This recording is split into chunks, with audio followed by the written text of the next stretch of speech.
하나님 말씀은 마태복음 7장 전체를 저희가 짧은 시간 안에 한번 훑어 보도록 하겠습니다. 이 말씀 전체를 훑어보는데 꿰듣는 한 표현을 얘기한다면 판단을 중지하고 이렇게 하라. 판단을 중지하는 것뿐만 아니라 판단을 중지하고 이렇게 하라. 이 말씀, 이 주제를 가지고 한번 빠르게 우리 마태복음 7장 전체의 말씀을 훑어보겠습니다. 우리 먼저 7장 1절로부터 5절까지의 말씀을 올려주시면 함께 봉독하겠습니다. 함께 읽겠습니다. 비판을 받지 아니하려거든 비판하지 말라. 너희가 비판하는 그 비판으로 너희가 비판을 받을 것이요 너희가 헤아린 그 헤아림으로 너희가 헤아림을 받을 것이라. 어찌하여 형제의 눈 속에 있는 티는 보고 내 눈 속에 있는 들보는 깨닫지 못하느냐. 보라, 내 눈 속에 들보가 있는데 어찌하여 형제에게 말하기를 나로 내 눈 속에 있는 티를 빼게 하라 하겠느냐. 외식하는 자여, 먼저 내 눈 속에 들보를 빼라. 그 후에야 밝히 보고 형제의 눈 속에서 티를 빼리라. 거룩한 것을 5절까지의 말씀만 먼저 저희가 보겠습니다. 여러분, 프랑스 사람, 우리 기독교인들이 잘 알고 있는 철학자라고 하면 파스칼이라는 분이 계시죠. 파스칼이 쓴 그 팡세라는 유명한 책이 있습니다. 저는 평생 읽고 또 읽는 책들 중에 하나가 바로 이 팡세라는 책입니다. 그런데 그 프랑스 사람들이 철학자들이 아니라 일반인들이 꼭 읽어야 할 필독서가 있대요. 그것이 한 권이 이제 파스칼의 팡세고요. 그리고 또 한 권은 몽테뉴가 쓴 수상록이라는 그런 책입니다. 여러분 아마 들어보실 수도 있어요. 몽테뉴의 수상록, 에세이라고 얘기할 수 있겠죠. 몽테뉴는 대단한 사람이었던 것 같아요. 몽테뉴는 부유한 가정에서 아주 고급 교육을 받아갔고요. 6살 때 학자들을 놀라게 할 만큼 라틴어에 능통했다고 합니다. 우리 간신히 이제 유치원 다니고 재롱 떨 때 이미 라틴어로 능통하게 유창하게 해서 학자들을 놀라게 했다고 얘기하니 말 그대로 대단한 사람입니다. 아버지의 소원대로 법률학을 공부하게 되고 1554년에 판사가 돼서 지방 판사에 근무하는 것으로 시작해서 보르도, 그 유명한 포도로 유명한 보르도라는 고등법원에서 퇴직할 때까지 16년 동안을 판사직에 종직했던 그런 사람입니다. 그러다 1570년대에 이제 판사직을 이제 사임을 하고 몽테뉴, 이제 아버지가 소유하고 있었던 몽테뉴 성으로 돌아오게 됩니다. 이유는 이제 아버지가 돌아가면서 막대한 이제 유산을 남겨서 그것도 관리해야 되지만 사실은 그보다는 종교 전쟁으로 인해서 아주 프랑스가 황폐해진 거예요. 그래서 뭔가 자기가 할 수 있는 역할이 있지 않을까 하고 판사직을 내려놓고 보르도에 시장이 되어서 시장 역할을 합니다. 그분이 목격한 아주 끔찍한 전쟁은요, 다른 전쟁이 아니라 종교 전쟁입니다. 종교 전쟁. 소위 이제 신교도, 개신교 쪽에 소속되는 위그노파하고 그 다음에 카톨릭 구교와의 엄청난 전쟁입니다. 잔인하게 이루 말할 수가 없는 그런 전쟁이죠. 광신도들의 빚어낸 광기나 다름없었다라고 표현을 합니다. 그럴 수 있다는 걸 저희는 늘 기억해야 할 것 같아요.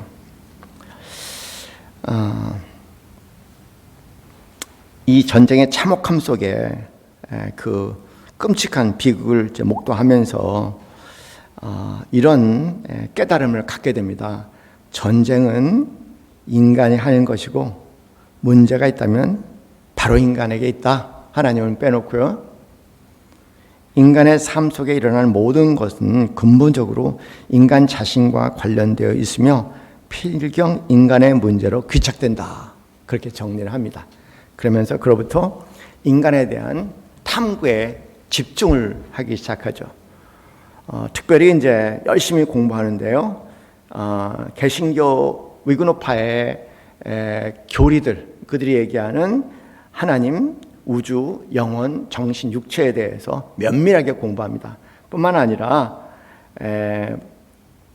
가톨릭이 주장하는 또 하나님, 우주, 영혼, 정신, 육체 등에서 면밀히 공부를 하면서 인간에 대한 탐구에 집중을 합니다.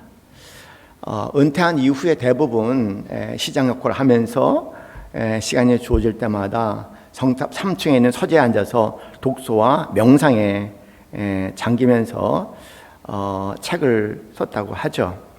그 책이 오랜 시간을 걸쳐서 3권으로 쓴 에세이라고 하기도 하는 수상록이라는 그런 책입니다. 1575년에 몽테뉴가 43세가 됐을 때 자신의 이제 초상을 이렇게 만들었어요. 그리고 이제 그 초상 밑에 글을 썼는데 뭐라고 하면 나는 무엇을 알 수 있는가, 이런 유명한 문장을 썼습니다. 자기 초상을 만들어 놓고요. 자기에 대해서 하는 말에 너는 무엇을 알 수 있다고 생각하느냐? 너는 무엇을 알 수 있다고 생각하느냐? 참 놀라운 표현이죠. 그리고 그 초상화 그 뒷면에 또 글이 새겨져 있는데 그 초상화 뒷면에 글은 뭐냐면은 나는 판단을 배제한다. 그런 글을 뒤에 썼다고 합니다. 흥미로운 것은요, 세상의 가장 끔찍한 전쟁은 선과 악의 전쟁이 아니라 선과 선의 전쟁이라는 이야기를 합니다. 한번 생각해 보세요. 개신교의 위그노파는 위그노파대로 선의 개념을 가지고 있고요. 국의 가톨릭은 가톨릭대로 선의 개념을 가지고 있는데 결과적으로 선과 선의 전쟁이 되니까 그 끔찍함이 이루 말할 수 없다는 겁니다. 우리는 흔히 전쟁 그렇게 하면 선과 악에 대한 전쟁을 얘기하잖아요. 그런데 참 놀라운 통찰인 것 같아요. 선과 선의 싸움처럼 끔찍한 전쟁은 없다. 그 전쟁은 끝이 없다고 얘기합니다. 그러면서 한 걸음 뒤로 물러서서 상황을 바라보기를 한 것 같아요. 그 말을 그분은 뭐냐면 한 걸음 뒤로 물러서서 제3자 입장에서 바라보는 입장을 그는 나는 판단을 배제한다 라는 용어로 그렇게 설명을 합니다. 그분이 한 유명한 몇 가지 얘기들이 있죠. 자신은 어떤 종류의 확실성도 인정하지 않으며 단정적으로 결론 짓기를 거부하는 회의주의자다라고 스스로를 얘기를 합니다. 우리가 어떤 문제에 대해 말할 수 있는 것은 확실한 것은 아무것도 없다는 거예요. 우리가 어떤 문제에 대해서 말할 수 있는 것은 아주 확실한 것은 아무것도 없다고 얘기해요. 이 말은 저희가 곰곰이 생각해 봐야 됩니다. 정말 곰곰이 생각해 봐야 할 표현인 것 같아요. 그러면서 그는 자신의 그런 회의, 흔히 해서 이제 겸손이라고 얘기할 수 있겠고 건강한 얘기라고, 겸손한 회의 또는 건강한 회의를 곧고 굽힘이 없는 판단의 자세다, 이렇게 이제 마음을 먹은 거예요. 그래서 이제 어떤 상황 가운데 한 걸음 뒤로 물러나서 좀 멀찍이 바라보면서 일단 판단을 배제하고 계속 바라보면서 깨닫는 그런 시간들을 많이 보냈다고 합니다. 모든 삶을 바라보되 집착하지도 동의하지도 않는다라는 말도 그분이 쓴 유명한 말이고요. 사물을 받아들이되 집착하지 않는다라는 단어를 계속 쓰고 있어요. 오늘 우리가 읽은 본문 말씀은 이제 비판에 대한 얘기를 하고 있는데요. 어떻게 보면 이 표현을 갖다가 일단은 비판을 중지하라, 판단을 중지하라, 이런 말로 우리가 좀 생각해 보면서 그럴 만한 충분한 이유가 있다는 것에 대해서 우리는 이제 그렇지 않을 경우에 그것이 어떤 끔찍한 전쟁을 일으킬 수 있겠는가, 비극을 가져올 수 있겠는가, 몽테뉴의 삶을 통해서 한번 생각해 보는 겁니다. 비판은 부메랑 효과를 가지고 있다고 얘기해요. 그렇죠? 남을 비판하고 나를 판단하고 헤아리고 하는 것은 부메랑 효과를 갖고 있어서 내가 판단하는 것으로 상대에게 판단을 받게 되고 내가 비판하는 것 상대에게 비판을 받게 되니까 참 부정적인 에너지, 악순환 에너지인 것 같아요. 그런 면에서 이 비판과 판단에 대한 끔찍성을 마음에 좀 생각하면서 이제는 좀 고민을 해야 될 때가 되지 않았나 생각이 듭니다. 그러나 단지 비판하지 않는 것으로 그치는 것이 아니고 오늘 6절 말씀에 그렇게 얘기하지 않습니까? 거룩한 것을 개에게 주지 말며 너희 진주를 돼지 앞에 던지지 말라. 그들이 그것을 발로 밟고 돌이켜 너희를 찢어 상하게 할까 염려하라 하고 얘기하십니다. 그냥 뭐 보는 순간 우리는 그냥 비판하고 뭐 헤아리는 그런 습관을 가지고 있어요. 그냥 자동적으로 그게 됩니다. 뭔가 조금만 알면은 몰라도 뭐든지 의견을 갖고 싶은 것이 우리 뇌가 가지고 있는 특이한 구조가 아닌가 그런 생각이 됩니다. 그런데 그런 것으로 인해서 얼마나 많은 낭패를 경험했습니까? 그런데 비판하는 사람들은 낭패를 몰라요. 그 비판과 판단을 계속 반복을 하고 부메랑 효과가 계속 일어나는데도 불구하고 내가 판단하고 정죄하는 거로 판단하고 정죄를 받는 이런 끔찍한 참 고통스러움을 계속 경험하고 있으면서도 그걸 깨닫지 못해. 비판의 반대말은요 분별력이라고 얘기합니다. 분별력은 뭐냐면요, 내가 옛날에 한번 이렇게 비판을 해봤어. 그랬더니 부메랑 효과처럼 그 비판이 나한테 왔어. 내가 이렇게 헤아려서 판단을 해봤어. 그래서 상대가 이렇게 또 헤아려서 이렇게 판단이 나한테 오니까 계속 그런 악순환의 싸움의 고리에 걸려든다는 걸 알기 시작하면서 서로를 부정하는 이런 악순환에 빠져들면 이거는 안 좋구나.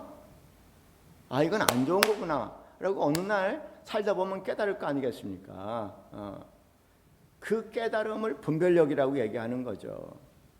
되게 비판에 살아가는 사람들은 그 분별력이 없어요. 여러분 C.S. 루이스의 순전한 기독교라는 책을 우리가 공부하면서 거기에 C.S. 루이스가 얘기한 덕목이라는 항목이 나오는데 그 첫 번째 덕목으로 C.S. 루이스가 분별력이라는 걸 얘기했습니다. 그 분별력은 뭐냐면요, 결과를 바라보면서 지금 행한다는 겁니다. 결과를 생각해 보면서 지금 한다는 거예요. 지금까지 해왔던 모든 행태를 돌아보면서 그래서 내가 이걸 할 건가 말할 건가 결과적으로 그것이 긍정적인 거고 부정적인 결과가 올 수 있지 않습니까? 그러니까 부정적인 결과라면 그때 와서 이게 이렇게 해봤는데 이렇게 했는데 이게 또 이런 끔찍한 부정적인 결과를 가져왔구나. 그러면 그건 하지 말아야지 라고 판단하는 것을 분별력이라고 얘기합니다. 그러니까 판단하지 말라는 것이 아니라 분별력을 가지라는 얘기예요.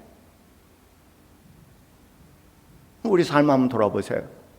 뭐 아이들과 관계에서 부부 관계에서 이 말은 하지 말아야지 그랬다 말해갖고 또 낭패를 계속 경험하자. 그 분별력이 없는 사람들의 공통적인 특징이에요. 어떻게 했으면 예수님께서 비유를 들어서 말씀하실 때 개에 대한 비유를 해요. 개는 자기가 가서 토해낸 것을 다시 집어먹는다고 얘기하잖아요. 참 끔찍한 비유예요. 그렇죠? 생각만 해도 막 좀 속이 좀 그렇잖아요. 그죠? 그 이미지를 생각해 보셨으면 좋겠어요. 분별력이 없이 비판과 판단이 전부인 사람들은 꼭 그런 일을 하는 거예요. 자기가 토해낸 것을 또 다시 가서 되먹고 하는 그런 습관을 가질 수 있다는 겁니다. 그 대신 7절 이하의 말씀을 저희 한번 보겠습니다. 어떻게 할까? 분별하고 비판하지 말고 그 다음에 7절 이하의 말씀 7절부터 우리가 이제 12절까지 읽어볼까요? 뭐라고 나왔는지 함께 읽겠습니다. 시작. 구하라 그리하면 너에게 주실 것이요 찾으라 그리하면 찾아낼 것이요 문을 두드리라 그리하면 너에게 열릴 것이니 구하는 이마다 받을 것이요 찾는 이는 찾아낼 것이요 두드리는 이에게는 열릴 것이니 너희 중에 누가 아들이 떡을 달라 하는데 돌을 주며 생선을 달라 하는데 뱀을 줄 사람이 있겠느냐? 너희가 악한 자라도 좋은 것을 자식에게 줄 알고는 하물며 하늘에 계신 너희 아버지께서 구하는 자에게 좋은 것을 주시지 않겠느냐? 그러니까 뭐냐? 판단하지 말고 일단 뭐 하라고요? 기도하라고요. 비판과 판단은요 우리의 습성이에요. 제2의 천성입니다. 자동적으로 되는 겁니다. 그러니까는 먼저 판단, 비판, 헤아림이 전에 일단 기도하라는 거야. 기도. 과연 이것이 옳은 건가 아닌 건가? 이렇게 해야 될 건가 말할 건가? 기도하라는 거야. 하나님 지혜를 주세요. 지금 내가 상대를 판단하고 비판하고 있어요. 지혜를 주세요. 지혜를 주세요. 분별할 수 있는 지혜를 주세요. 기도하라는 거예요.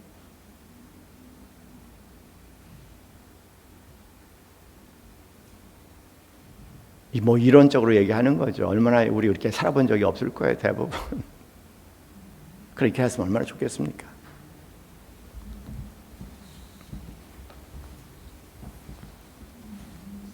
지혜를 구하라. 기도하라는 거예요. 하나님 어떻게 해야 될까요? 하나님 어떻게 해야 될까요? 해봤는데 낭패가 됐습니다. 예, 안 할 수도 없고 그렇다고 또 하면 또 낭패가 되겠고 하나님 분별력을 주세요. 지혜를 주세요. 어떻게 해야 될까? 이것도 사실 판단력 보류의 한 과정이죠. 우리가 판단력을 보류하고 보류할 수 있는 것은 이런 어감과 시간을 가질 수 있기 때문에 그런 거죠. 제가 말씀드린 건 다 이론이에요. 그냥 다 이론이에요. 이렇게 사는 사람이 어디 있어요? 어쨌든 그런 말씀이 하니까 우리가 또 마음에 접어 또 봅니다. 그러면서 뭐 그 정도는 아니라면은 당장 지혜가 안 나온다면은 13절 말씀에 이거는 꼭 기억하라. 12절 말씀 이건 꼭 기억하라. 이건 꼭 기억하라는 거예요. 기도를 뭐 그만두고 이거 하나만이라도 기억하라. 뭐라고 나왔습니까? 함께 읽겠습니다. 시작.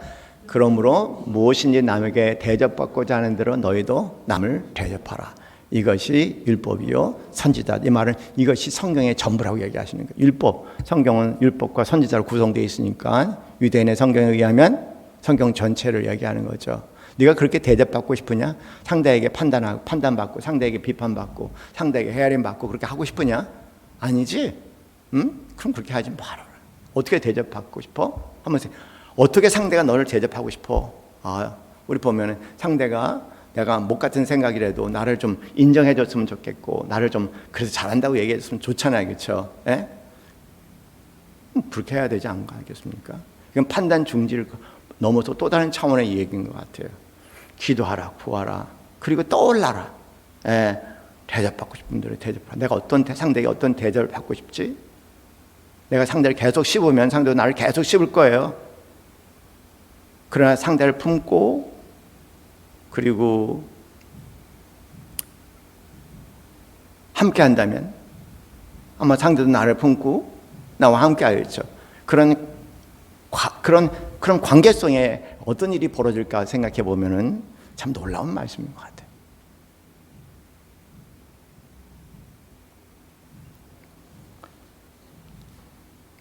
그리고 또 가르쳐 주시는 말씀이 뭐냐면요. 여러분 22절 말씀부터 한번 보겠습니다. 22절부터 29절까지 한번 읽어볼게요. 22절부터 29절까지 함께 읽겠습니다. 그날에 많은 사람이 나더러 이르되 주여 주여 우리가 주의 이름으로 선지자 노릇을 하며 주의 이름으로 귀신을 쫓아내며 주의 이름으로 많은 권능을 행하지 아니하였나이까 하리니 그때 내가 그들에게 밝히 말하되 내가 너희를 도무지 알지 못하니 불법을 행하는 자들아 내게서 떠나라 하리라. 그러므로 누구든지 나의 이 말을 듣고 행하는 자는 그의 집에 반석 위에 지은 지혜로운 사람 같으니 비가 내리고 창수가 나고 바람이 불어 그 집에 부딪히되 무너지지 아니하나니 이는 주추를 반석 위에 놓은 까닭이라. 나의 이 말을 듣고 행하지 아니하는 자는 그 집을 모래 위에 지은 어리석은 사람 같으리니 비가 내리고 창수가 나고 바람이 불며 그 집이 부딪히며 무너져 그 무너짐이 심하니라. 그렇게 말씀하고 계세요. 무슨 뜻입니까? 판단 비판하지 말고 뭐라고요? 행하라. 행하라.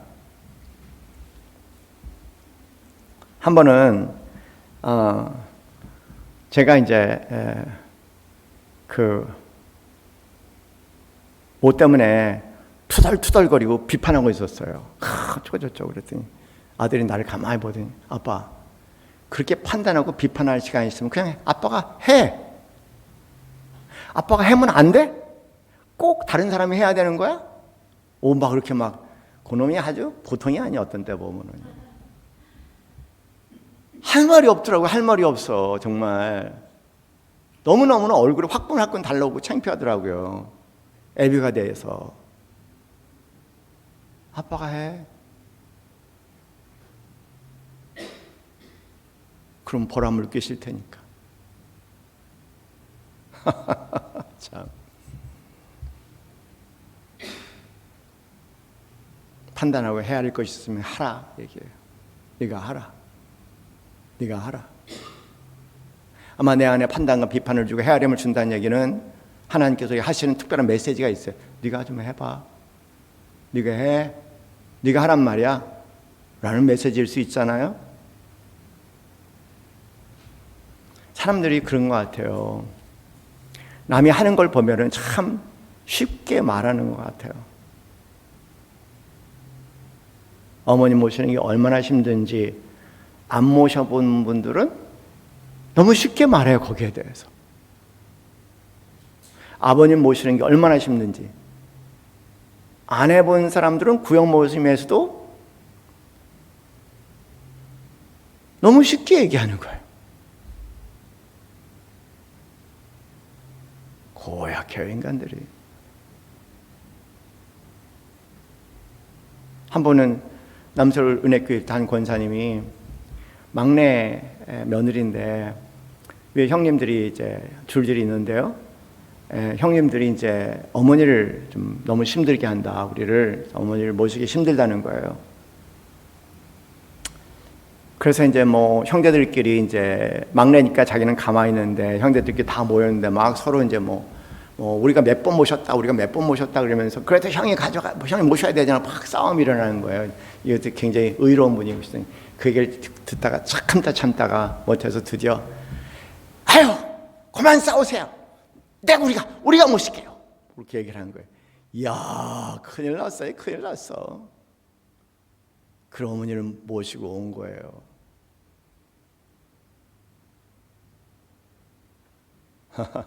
무슨 일이 벌어졌을까요? 어머님이요, 집안에 일어나는 보고 듣고 한 모든 얘기들을 나오셔서 동네 사람들 지나가는 사람 붙잡고 다 얘기를 하는 거예요. 어머님이. 그래서 그 집안에 일어나는 모든 일들을 동네 사람들이 다 알아요. 그리고 지나가다 보면은 아는 사람, 무슨 일이 있었다면, 싸웠다면, 아들하고 막 싸웠다면, 그런 얘기를 할 때마다 막 어디서 들으셨어요? 어머니가 말씀하시던데. 엄마. 그래서 제가 이제 남성 은혜교회 상담실에 있을 때 저를 찾아온 거예요. 목사님, 어떻게 해야 돼요 도대체? 속으로 자업자득이다 그랬어요.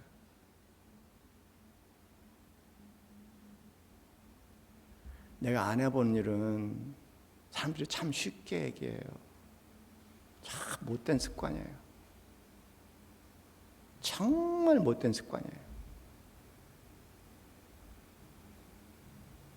네가 해봐라. 판단하지 말고 네가 해봐라. 해보면 알 거다. 해보면 상대가 애쓰고 수고하는 것이 뭔지 알게 되고 참 감동할 거다. 어떻게, 참 대단해. 어떻게 당신은 그렇게 할 수 있었어? 그렇게 얘기하지 않겠냐는 거예요.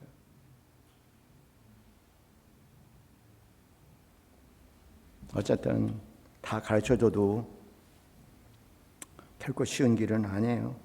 그래서 오늘 13절 14절에 그렇게 말씀하십니다. 읽어봅시다. 한번 시작. 좁은 문으로 들어가라. 멸망으로 인도하는 문은 크고 그 길이 넓고 그리로 들어가는 자가 많고 생명으로 인도하는 문은 좁고 길이 협착하여 찾는 자가 적음이라. 아멘. 너무 감사하죠. 우리가 이렇게 안 사는 것이 당연한 얘기야. 그렇죠? 이 길이 보통 어려운 길이 아니에요. 듣기만 해도 한 번도 살아보지 않았던 삶이잖아요. 그렇죠? 우리가 오랫동안 신앙생활하면서 한 번도 살아보지 못했던 삶이야. 이 삶이요. 얼마나 어려운 길인지 몰라요.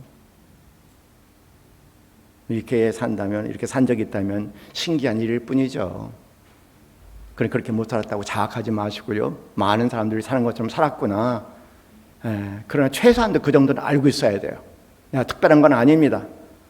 내가 기독교인이라 특별한 사람이라 특별한 의인. 그런 소리 제가 집어치세요. 언제 우리가 이렇게 살아본 적이 있어요? 없어요.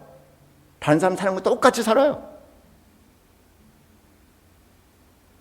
좁은 문으로 들어간다는 건 말 그대로 좁은 문이에요.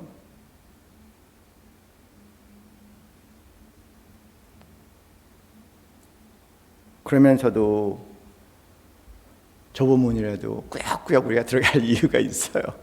그래도 들어가야 돼. 그 말씀이 있는 거 아니겠습니까? 예, 꾸역꾸역 들어가야 돼.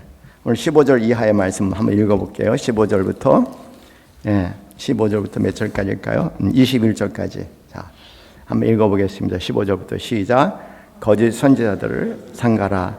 양의 옷을 입고 너에게 나오나 속에는 노략질하는 일이라. 그들의 열매로 그들을 알지니 가시나무에서 포도를 또는 엉겅퀴에서 무화과를 따겠느냐. 이와 같이 좋은 나무마다 아름다운 열매를 맺고 못된 나무가 나쁜 열매를 맺나니 좋은 나무가 나쁜 열매를 맺을 수 없고 못된 나무가 아름다운 열매를 맺을 수 없느니라. 아름다운 열매를 맺지 아니하는 나무마다 찍혀 불에 던지니라. 이러므로 그들의 열매를 그들을 알더라. 나더러 주여 주여 하는 자마다 천국에 들어갈 것이 아니요 다만 하늘에 계신 아버지의 뜻대로 행하는 자라야 들어갈 수 있느니라 말씀하시죠. 굉장히 엄중하게 경고를 하시잖아요. 그렇죠? 아주 엄중하게 경고하십니다. 이 엄중함을 기억하면서 우리의 성향에, 우리 성정에 맞지 않는 이 길이라도 생명의 길이고 알고 보면은 이 땅의 삶의 모든 생명의 길일 수 있는 것 같아요. 좀 기억하시고 우리가 좀 판단을 중지하고 판단하기 전에 기도하고 판단하기 전에 내가 그렇게 대접받고 싶은지 스스로에게 자문해 보기도 하시고요. 판단을 하기 전에 내가 그것을 내가 직접 행할 수도 있다는 것을 염두에 주시면서 이 좁은 길로 나가시는 우리 사랑하시는 성도들 되시기를 주님의 이름으로 간절히 축원합니다. 기도하겠습니다.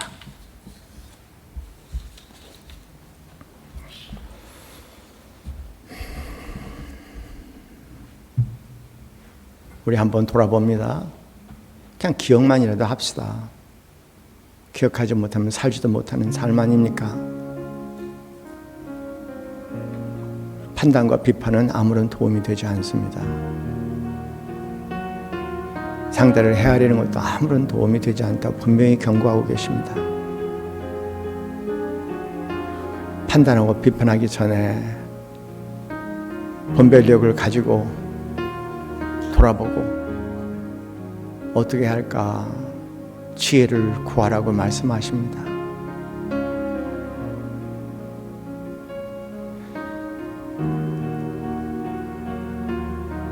지혜를 구하는 것이 시간이 걸린다면 급히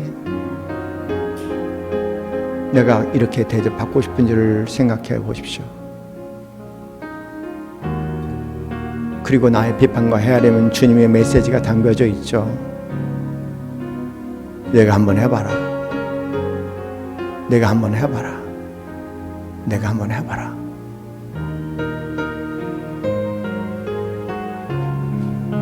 좁은 길입니다. 좁은 길이라는 걸 돌아보면 알게 될 겁니다. 그렇게 살아본 적이 없습니다. 그 길이 얼마나 어려운 길입니까?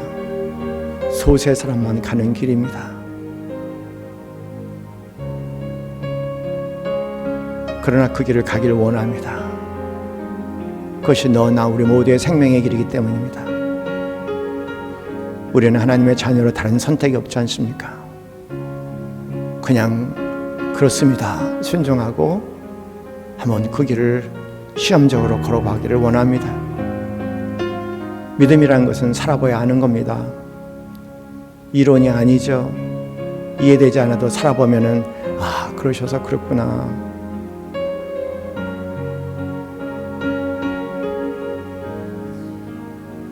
저희 어머님 70 생신 때 한 말이 늘 기억이 납니다. 내가 70을 살아보니 말씀이 옳더라.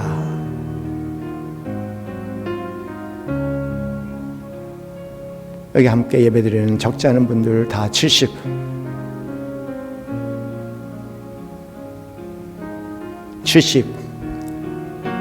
전후일 겁니다. 이제 새로운 삶을 살아봐야겠습니다. 오로지 순종과 믿음의 삶을 한번 살아봐야겠습니다.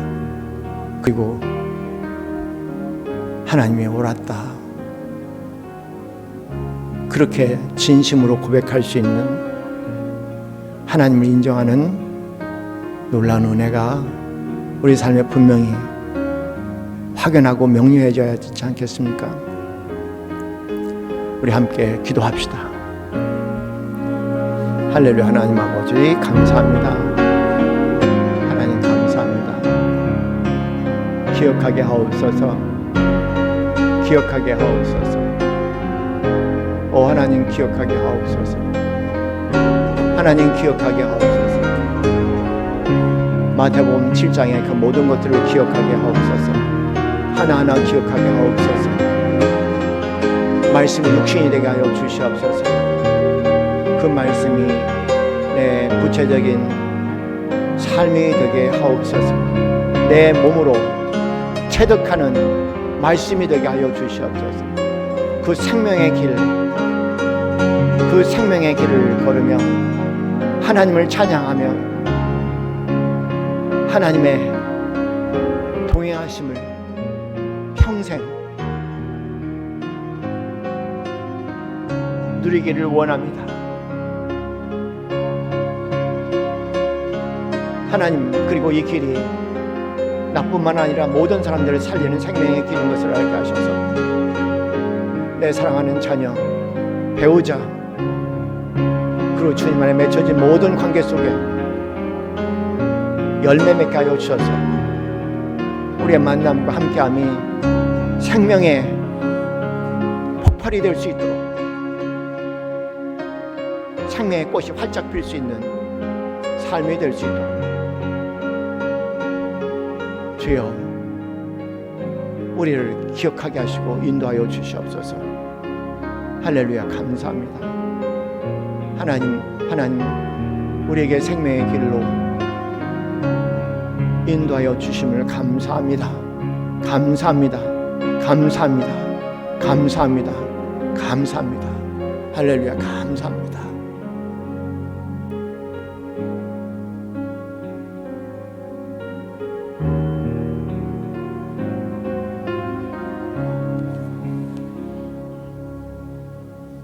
이제는 우리 주 예수 그리스도의 그 크신 은혜와 하나님 아버지의 지극하신 사랑과 성령님의 교감하심이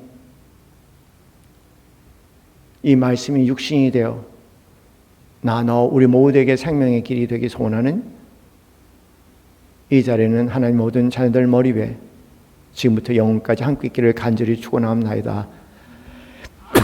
아멘.